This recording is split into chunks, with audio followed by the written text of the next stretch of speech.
મારી યુટ્યુબ ચેનલમાં આપ સૌનું સ્વાગત છે।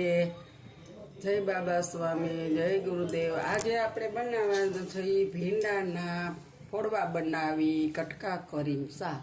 આપણે આખા ભીંડાનું તો એકવાર બનાવ્યું છે, તો એને માટે આપણે 250 ગ્રામ ભીંડો છે। હવે આપણે ગેસ ચાલુ કરી અને કઢાઈ મૂકી દીધી છે। હવે આપણે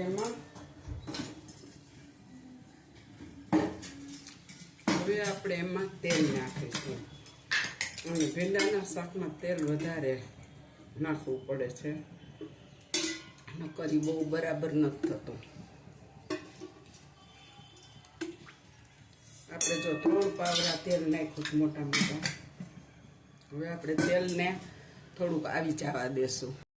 તેલ જોઈએ હવે ગરમ થવા લાગ્યું છે, પણ હજી બહુ નથી થયું, હજી થોડુંક આપણે એને થવા દેશું। જો હવે આપણું તેલ છે ને એ ગરમ થઈ ગયું છે। હવે આપણે એમાં થોડીક રાઈ નાખીશું।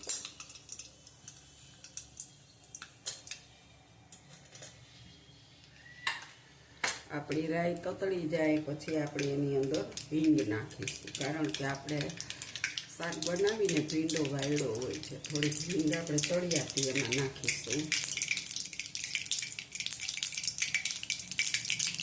હવે આપણી રાઈ ફૂટી ગઈ છે, હવે આપણે હિંગ નાખી દઈશું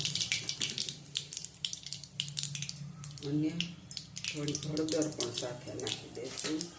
હવે આપણે ભીંડો વઘારી દઈશું।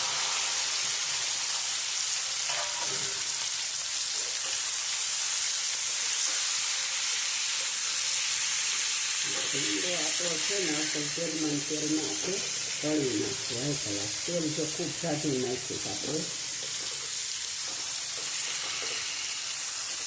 તેલને આપણે આવી રીતના બધો 5 થી 6 મિનિટ સાતળી લેશું। હવે આપણે છે ને થોડુંક મીઠું નાખીશું એટલે ચટ ભીંડો તળી જાય। જો આપણે આ ભીંડો ખૂબ તેલ એકદમ છૂટું થઈ જ ગયું છે અને આપણે ભીંડો તળાવા આવ્યો છે।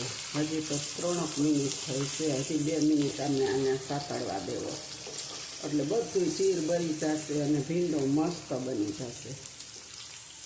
તમે જોઈ શકો છો તેલ આપણે ખૂબ નાખ્યું, તળાય એટલું ભીંડાનું। ભીંડો અસલ તળાઈ જવો જોઈએ, ચમકી પડે એવો। હાલો, જો આપણો ભીંડો મસ્ત એકદમ કડકડિયા જેવો બની ગયો છે। હવે આપણે એની અંદર થોડીક લસણની અલગથી પેસ્ટ નાખીશું।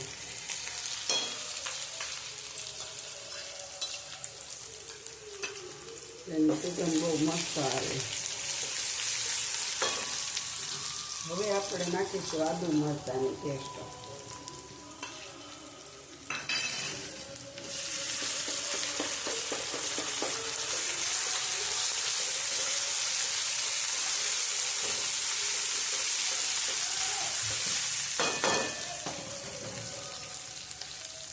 આપણે હળદર તો નાખી છે અને જરીક એવું નિમક નાખીને હવે આપણે ટમેટાના ભાગમાં હવે આપણે એમાં ટમેટા નાખી દઈશું।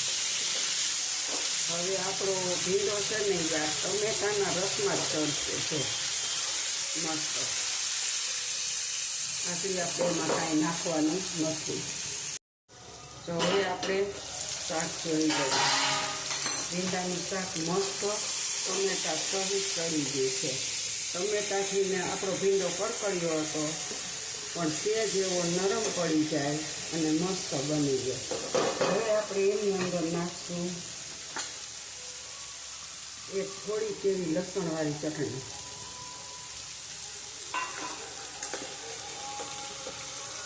જો તીખું નથી, આપણે પાછી વાત મરચું તીખું નાખ્યું છે અંદર એટલે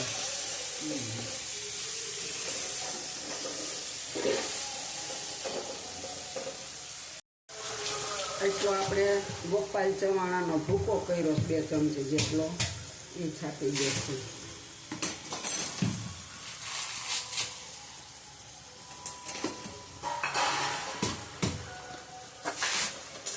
પછી આપણે નાખીશું ધાણા જીરું, કારણ કે ભીંડાના શાકમાં ધાણા જીરું જાચું હોય તો સરસ લાગે છે. અને સેજ એવો મરચું પાવડર નાખી દેશું. હવે આપણે 2 મિનિટ પાછું ઢાંકીને ચડવા દેશું. હવે આપણે જોશું સારું આપણું તેલ બધું મસાલો તેલમાં ચડી ગયો છે અને ટમેટા પણ ગળી ગયા છે. અને આપણું શાક હવે કમ્પ્લીટ તૈયાર થઈ ગયું તેલમાં. જો આપણે આમાં બિલકુલ પાણીનો યુઝ નથી કર્યો. આ ભીંડો આપણો ટમેટાના રસથી ચડી ગયો છે. અને આપણે બહુ તીખું તો એટલે એક મરચું તીખું નાખ્યું ને એટલી ચટણી નાખી એટલે મસ્ત શાક બની ગયું છે. હવે આપણે ગેસ બંધ કરી દઈશું. તેલ બધું આપણું પકડીને ઉપર આવી ગયું છે. તો હવે આપણે એને થોડીક વાર ઢાંકીને રહેવા દઈશું. જો આપણું ભીંડાનું શાક હવે કમ્પ્લીટ થઈ ગયું છે. અને મારા શાકની આ ભીંડાના શાકની રેસીપી સારી લાગે તો લાઈક કરજો, શેર કરજો, બે લાઈક બટન દબાવવાનું ભૂલતા નહીં. અને કોમેન્ટમાં લખજો બનાવો ત્યારે કે કેવું બન્યું. સારું લાગે તો કોમેન્ટમાં લખજો કે નહીં મસ્ત તમારી રીતે બન્યું એમ. અને લાઈક શેર કરતા રહેજો. તમે જ મને આગળ લઈ આવશો એટલો વિશ્વાસ રાખું છું. અને આવજો. જય બાબા સ્વામી, જય ગુરુદેવ.